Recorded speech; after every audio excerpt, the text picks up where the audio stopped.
Friend, welcome to my channel Banarasi Guru में आपका स्वागत है।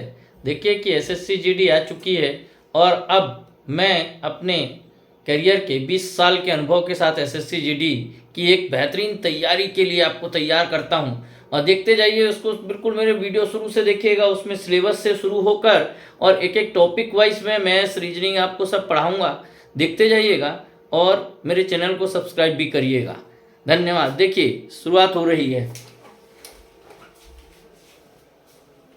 जैसा कि आपको पता है, एसएससी जीडी परीक्षा एक वस्तुनिष्ठ आधारित लिखित परीक्षा होगी। एसएससी जीडी लिखित परीक्षा में 4 खंड होंगे: सामान्य बुद्धिमत्ता, सामान्य अध्ययन, प्रारंभिक गणित, अंग्रेजी या हिंदी में से कोई एक सब्जेक्ट ले सकते हैं। यह परीक्षा कंप्यूटर आधारित टेस्ट ऑनलाइन होगी।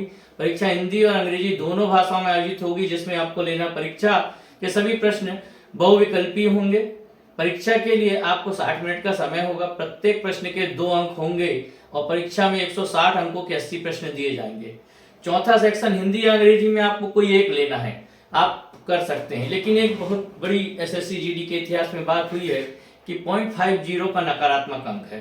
तो देखिए परीक्षा में समय बहुत कम है, दिया है मात्र 1 घंटे का। अब 1 घंटे में 80 प्रश्न सॉल्व करने के लिए देखिए मैंने टाइमिंग बताई, स्ट्रेटेजी क्या होना चाहिए। सबसे पहले रीजनिंग में आप 20 प्रश्नों के करना है और 15 मिनट कम से कम उसमें बस आप रीजनिंग में लीजिएगा। जनरल नॉलेज जो है देखते जाइए, वह 20 प्रश्न के हैं और इसमें मात्र 10 मिनट में 20 प्रश्न आप फट से सॉल्व कर लीजिएगा। गणित में आपको थोड़ा टाइम देना पड़ेगा। 20 प्रश्न के लिए मैंने 20 मिनट आपको दिया है गणित के लिए। हिंदी के ज्यादातर बच्चे हिंदी लेते हैं, तो हिंदी के लिए 10 मिनट में आप करिए और 5 मिनट अपना रिवीजन के लिए रखिए।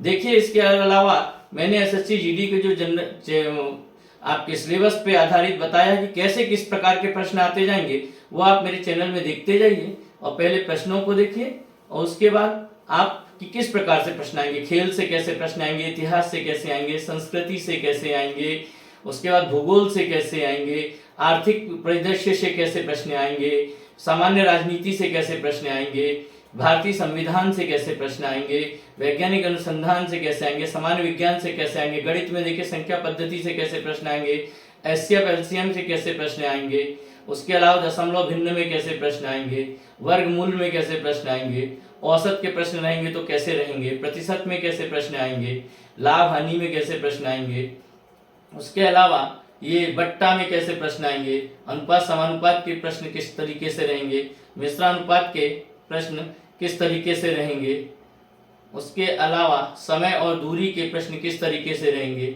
समय दूरी के अलावा समय और कार्य के प्रश्न किस तरीके से रहेंगे, ब्याज के देखिए ब्याज के प्रश्न किस तरीके से रहेंगे, उसके अलावा क्षेत्र मिति भी आएगी, उसमें प्रश्न किस तरीके से रहेंगे। अब देखिए रीजनिंग में कोडिंग डिकोडिंग आएगी, उसमें किस तरीके से प्रश्न रहेंगे, देखते जाइएगा।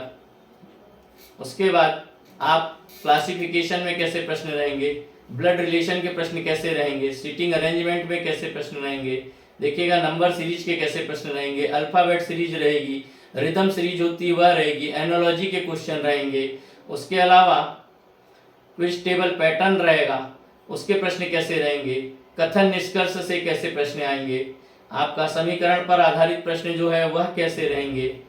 उसके बाद आप देखिए कि डिक्शनरी ऑर्डर जो आता है उस पर कैसे प्रश्न रहेंगे। उसके बाद आप देखिए कि इधर रैंकिंग टेस्ट में कैसे प्रश्न रहेंगे, फिर नॉन वर्बल में कैसे प्रश्न रहेंगे, और उसके बाद आप घड़ी के प्रश्न आएंगे, घड़ी को दर्पण में लेकर पूछता है कौन पूछता है, डाइस के आपके पासा के प्रश्न कैसे रहेंगे उसमें।